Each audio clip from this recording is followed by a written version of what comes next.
생명의 생카 이영훈 목사입니다. 오늘은 11월 26일 토요일이죠.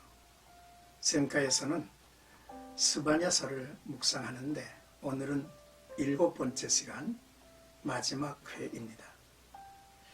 3장 14절에서 20절까지 구원의 노래라고 하는 주제이죠. 스바냐서는 1장 1절에서 3장 7절까지 심판의 날, 여호와의 분노의 날을, 그리고 3장 8절에서 20절은 구원의 날, 여호와의 기쁨의 날을 선포합니다.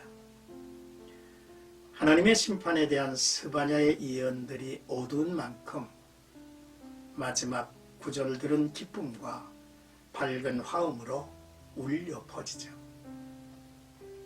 구약의 하나님이 폭군과 비인도적인 심판자라고 생각이 드십니까? 그렇지 않습니다. 하나님의 심판은 그의 공의를, 그리고 구원과 회복은 하나님의 용서와 사랑을 보여주죠. 그러므로 하나님이 심판하시는 것도 그의 사랑에 근거하고, 하나님이 우리를 구원하시는 것도 그의 공의에 기초한 것입니다. 이것이 복음이죠. 복음의 신비 중 하나는 하나님께서 구원을 받은 죄인들과 기뻐하신다고 하는 사실입니다. 먼저 14절에서 15절까지는 기뻐하고 즐거워하라 라고 하는 내용입니다. 시온에 따라 노래할지어다. 이스라엘아 기쁘게 부를지어다. 예루살렘 따라 진심으로 기뻐하며 즐거워할지어다. 여호와가 내 형벌을 제하였고 내 원수를 쫓아냈으며 이스라엘 왕 여호와가 너희 가운데 계시니 내가 다시는 화를 당할까 두려워하지 아니할 것이라 했습니다. 시온의 딸 이스라엘, 예루살렘 모두 동격으로서 이스라엘의 남은 자들을 의미하죠. 남은 자들이 진심으로 기뻐하며 찬양하게 된다고 하는데 그 이유는 형벌이 제하여졌다는 것입니다. 사죄의 은총, 모든 죄가 사함을 받았다는 것이죠. 이제 심판의 날이 지나가고 원수들이 쫓겨나며 여호와께서 그들 가운데 거하시기 때문입니다. 구원의 날, 여호와의 기쁨의 날에 선포해서 여호와께서 너희 가운데 계시니 라는 이 표현이 4번이나 반복되어 있습니다. 임마누엘의 축복, 하나님이 친히 통치하심을 뜻하는 메시아의 시대의 예언이기도 하죠. 그러므로 하나님의 구원으로 평안과 축복을 누리게 된 남은 자들은 고난도 두려워하지 않으며 영원토록 하나님을 찬송하고 즐거워하며 오직 주께만 모든 영광을 올려드리게 되었다는 사실입니다. 이제 16절에서 17절은 구원하시는 하나님이라는 내용입니다. 그날에 사람이 예루살렘에 이르기를 두려워하지 말라. 시온아 내 손을 늘어뜨리지 말라. 너의 하나님 여호와가 너희 가운데 계시니 그는 구원을 베푸실 전능자시라. 그가 너로 말미암아 기쁨을 이기지 못하시며 너를 잠잠히 사랑하시며 너로 말미암아 즐거이 부르며 기뻐하시리라 했습니다. 스바냐 선지자는 먼저 예루살렘에게 두려워하지 말라 했고 시온에게 손을 늘어뜨리지 말라 했습니다. 예루살렘이나 시온은 동일한 의미로 공동체적 개념을 표현하고 있죠. 바로 이스라엘, 바로 그리스도의 몸된 교회를 상징합니다. 두려워하지 말라는 것과 손을 늘어뜨리지 말라는 것도 동일한 의미로서 마음의 상태, 몸의 상태가 하나님 안에서 이제는 강해지라는 것입니다. 담대해지라는 것입니다. 그리고 스바냐 선지자는 우리 가운데 계신 하나님이 구원을 베푸시고 과거의 죄를 기억도 아니하시고 그들을 사랑하시되 남은 자들로 인하여 즐거워하시며 기뻐하시는 분이라 했습니다. 기쁨과 슬픔은 숨길 수 없죠. 하나님의 기쁨으로 어쩔 줄 모르는 스가랴의 감격이 담긴 찬양이기도 합니다. 너희 하나님 여호와가 너희 가운데 계시다. 그는 구원을 베푸실 능력자이시다. 그가 너로 말미암아 기쁨을 이기지 못하고 어쩔 줄 몰라 하신다는 거죠.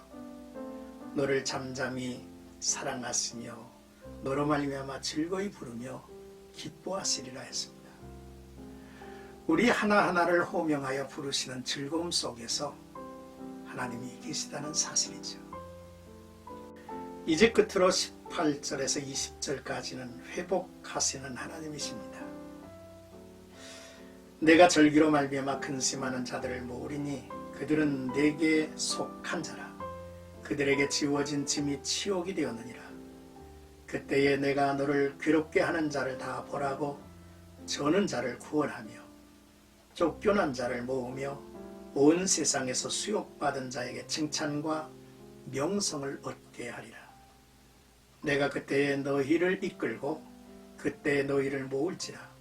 내가 너희 목전에서 너희의 사로잡힘을 돌이킬 때에 너희에게 천하 만민 가운데서 명성과 칭찬을 얻게 하리라. 여호와의 말이니라 했습니다. 하나님의 백성들은 절기로 말미암아 근심하는 자들이 되었습니다. 그런데 하나님은 그들을 돌아오게 하신다는 것이죠.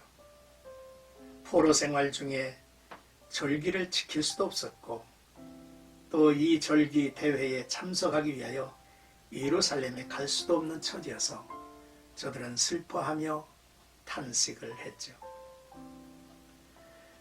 이들은 네게 속한 자라 했는데 이들이 바로 예루살렘 시온에서 나온 자들이라는 말씀입니다. 그들에게 지워진 짐이 치욕이 되었다고 하는 말씀인데요.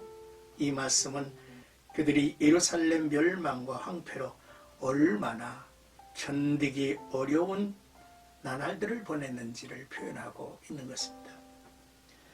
그러나 하나님께서는 그동안 이스라엘을 괴롭혔던 이방 열국을 심판하시고 그동안 세상에서 당했던 모든 고난과 처참한 상태에서 완전히 돌이켜 회복될 뿐만 아니라 천하 만민 가운데서 칭찬과 명성을 얻게 하리라고 약속하신 것이죠.